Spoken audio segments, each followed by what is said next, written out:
Ready, hot!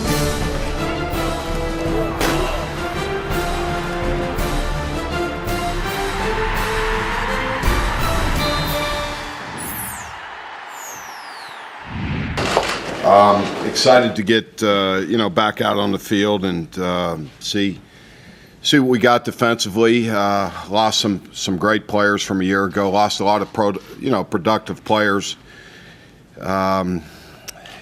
Through early graduation and certainly guys finishing up their eligibility. So we certainly have our work cut out this spring and heading into next fall. A lot of good players to replace, and that's what the spring is for, to see who we can bring along, who we can rely on, who can be playmakers in this defense. Certainly, the defense will be built around Aaron Colvin. Gives us one of the premier corners in all of football. To build our defense around, and how he gives us flexibility within our defense to help us. We certainly need to see how this is going to work out. Obviously, playing without two linebackers over 50% of the year last year is concerning. The amount of 10 personnel, 4 wide receiver sets we saw a year ago was, it was like on no other season I'd ever seen. So being a little more adjustable to those formations and formation groupings is going to be important for us, because that's what you see in this league. It's just it's a wide open league that goes 100 miles an hour, and put a lot of skill on the field and really try to separate your defense, and that's what this league is. We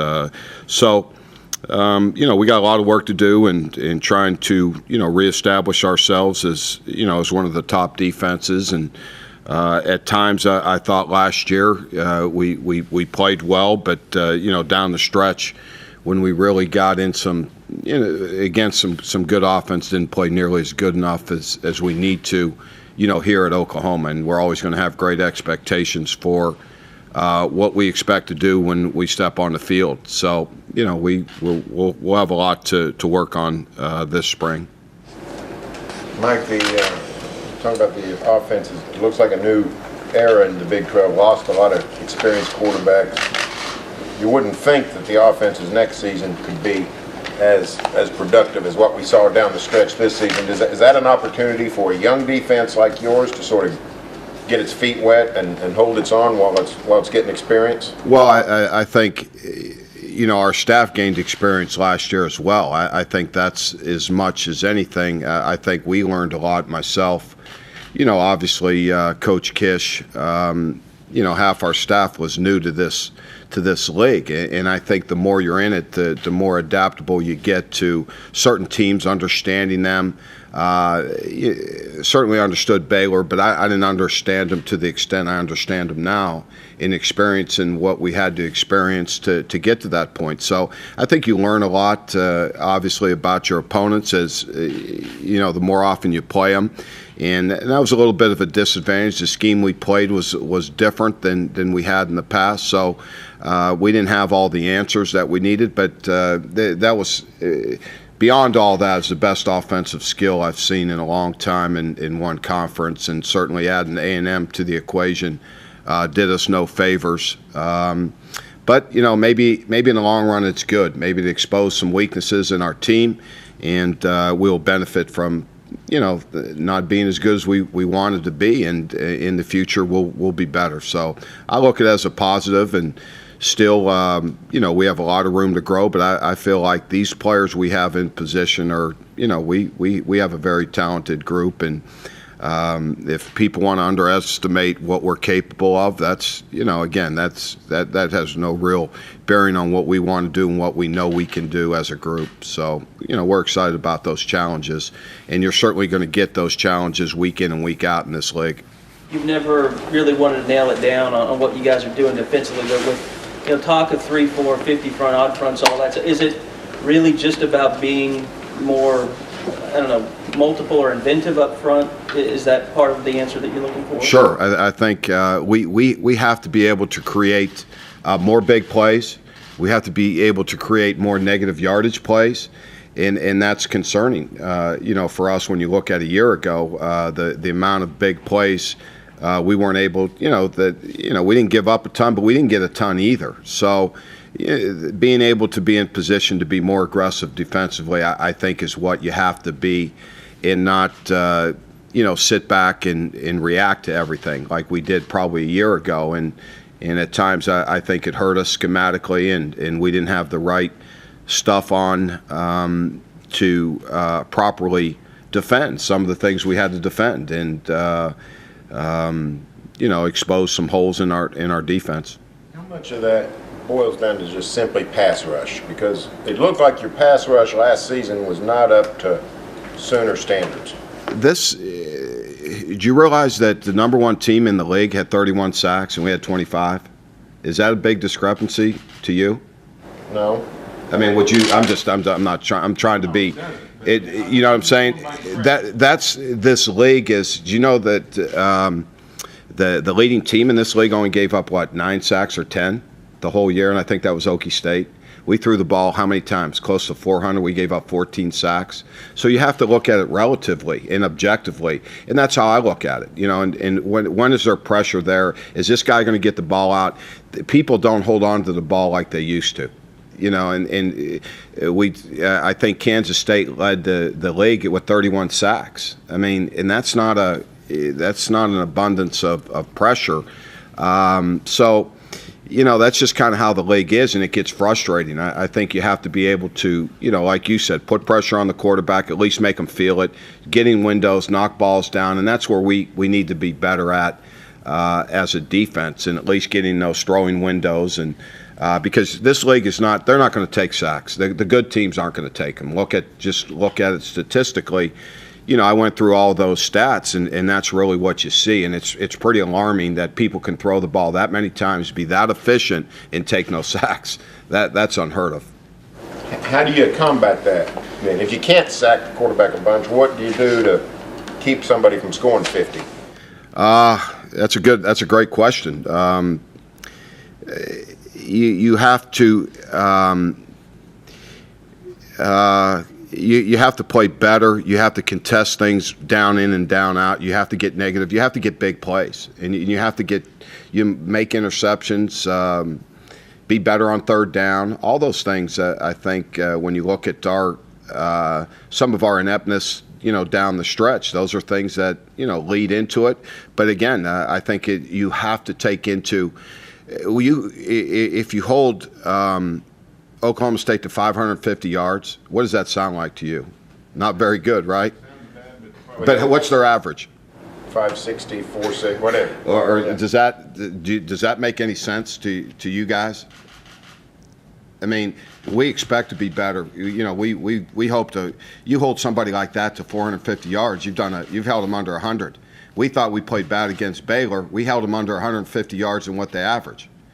So, I mean, it's all relative, and that's what gets frustrating. It gets frustrating for us, but you have to be patient and understand that these teams are very well equipped.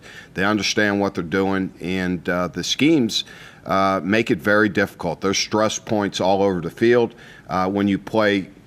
The magnitude of these people that spread the ball, all over the field, and understand how to get rid of it. They understand the strengths and weaknesses of every call, and they're very well coached. And we just have to find better ways to combat some of the things. Our players need to understand how they're going to attack us better, and that's coaching. And certainly, we need to do a better job in that element of the game. And having more flexibility and diversification, I think, leads into that. Mike, it seems like you pulled kind of a coup by bringing Jerry in here, being at Michigan. Can you talk about, what that hire means to your defense and how impressed you've been with him? Well, Jerry brings, again, a different vantage point than we've had before. He brings different ideas. So, he brings a certain newness to, our defense, and, has been very well schooled in his development as a young coach through some of the great D-line coaches out there. So, again, he may be young, but he has a lot of experience, and he has a lot of good ideas, and certainly he understands that, playing in the Big Ten is much different than playing in the Big 12. I mean, those are, our problems our issues are a lot different. They see tight ends just about every week. We don't see tight ends. So again, getting him to adapt to this style will be what we'll work on. But he's a great person, and a very good football coach. How different does a defensive lineman have to be to play in the Big 12 as opposed to the Big 10 right now? Well, I think speed, certainly, the combination of size, speed, and quickness is ultimately what make great defensive linemen. So, technique is important, but again, the size, it's more of a speed, game in this league, being able to cover a lot of ground. But again, we still have to be physical up front and be able to take on blocks the proper way. So again, everything starts up front on both sides of the line of scrimmage, and the better you are on both sides of the line of scrimmage, the better your opportunities to winning and controlling a game are. So it's critical to our success that we try to get develop more playmakers up front.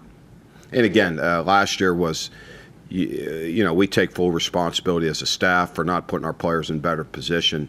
It's certainly not an indication of anybody's coaching ability or inability to coach the proper way. We've won a lot of, championships. We tried something a little bit different a year ago, and at times it's just you have to balance out.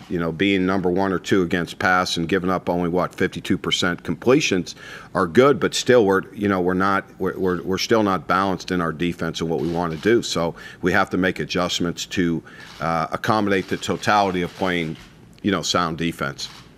Mike, could you just talk about the individuals you're looking at to replace those positions left by Tony Jefferson and Javon Harris? Well, that's one thing, a year ago, everyone made a big deal about moving 3 guys, and that was the best way to do it. The productivity of Tony Jefferson will be, dearly missed.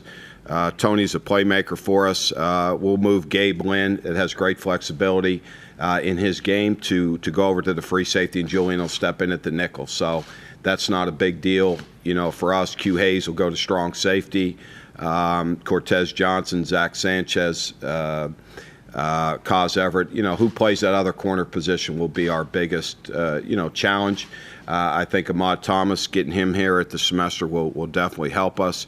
We got a great group of young secondary players coming in that we'll lean on in the fall. But I think if we can solidify the one cornerback position, then we'll have a group very comparable to what we had a year ago. And you had a great recruiting class in your defensive backs, but you expect that will be a competition that most likely goes on into two-a-days and through fall camp as well. Well, we're going to look at our best 5 or 6, and what Julian Wilson may go to corner. Julian is a guy that can play any position. In the secondary, he's a big corner. It all depends on who's playing well. We'll give everyone an opportunity. If somebody's better at nickel than they are at corner, I think we can cover our nickel up more than we can cover our corner up. So.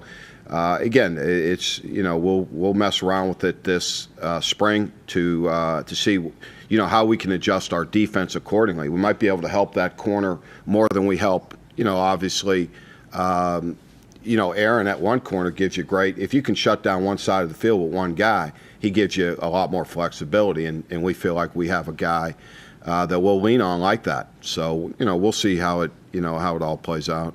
Essentially need 3 corners, basically, don't you, anymore? You need 4 of them. They all need to be able to, safeties aren't safeties anymore. They're very athletic, not as athletic corners, but they're more corner styles than they are. Does that make sense? Than they are safeties of old in this league, because we're out in space. we're not dropping down in the box, I mean, as much as you would when you play tight ends. And in this league, you have to, be able to play a game that's very isolated and cover a lot of ground in the back end. Having Aaron before the spring, which he's missed a couple of, how much will that help you rebuild that secondary, having him back there? Having him back, that was critical, I think, because he brings Aaron is a very complete player. He has the intensity, the focus, the drive. He's here for a purpose, and he wants to be a first-round draft pick. I think he sets the tone for our whole defense, and so it's good. He's a great leader, and he's a great competitor. I think it's the most important thing when you watch Aaron play, and I think we all took for granted his ability to make plays the way he does on the football field. He's he'll if he stays healthy and continues to develop and keep working, he'll put himself in a very elite category of player. How do you manage being so thin at the defensive tackle position this spring?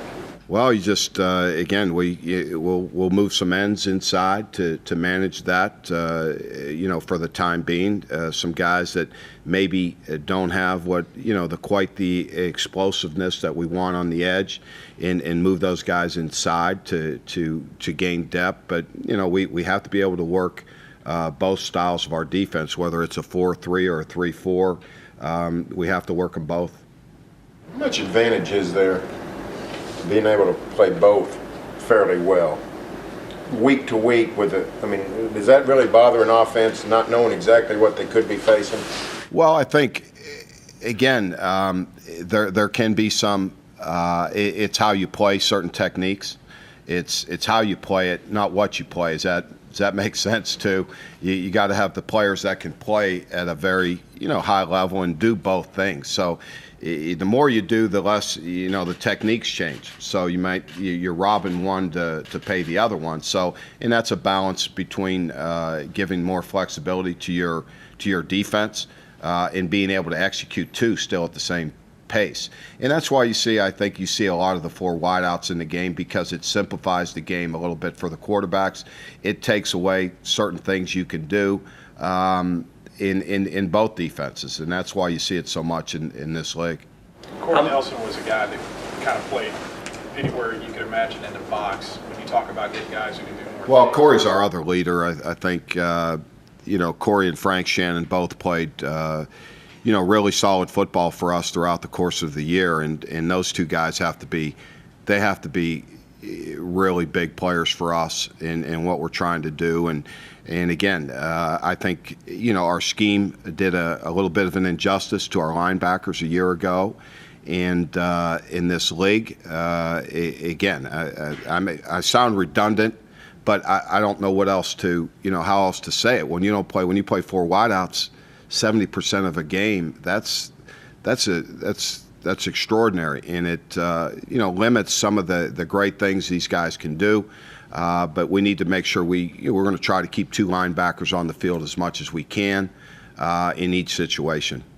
The way that you're talking about how complicated it's becoming in the secondary sounds like it's going to be a big bonus for you having Bobby Jack working with you now in the secondary. Well, a year ago it was hard coaching 6 guys. I mean, we're one position, one guy's coaching 6 players. I mean, that's crazy. In a very important element to the game. We still have continuity, but having a guy that sees things the same way you do is a bonus. And it's a lot like me and Brent. We saw things alike, and because we spent so many years and we understood, what's going to be the strength and weakness, it's good to have a guy that, can see things the way we see things together. And having the front 4 together, we felt was important. It's to re-energize, to reinvigorate our front, and keep those guys together to build a bond. And everybody's talked about them, and these guys are. I think Jerry will do a great job, and I think being able to coordinate a defense and have a guy like Bobby Jack gives me a guy that that will enable me to do hopefully my job better and coach our our secondary better.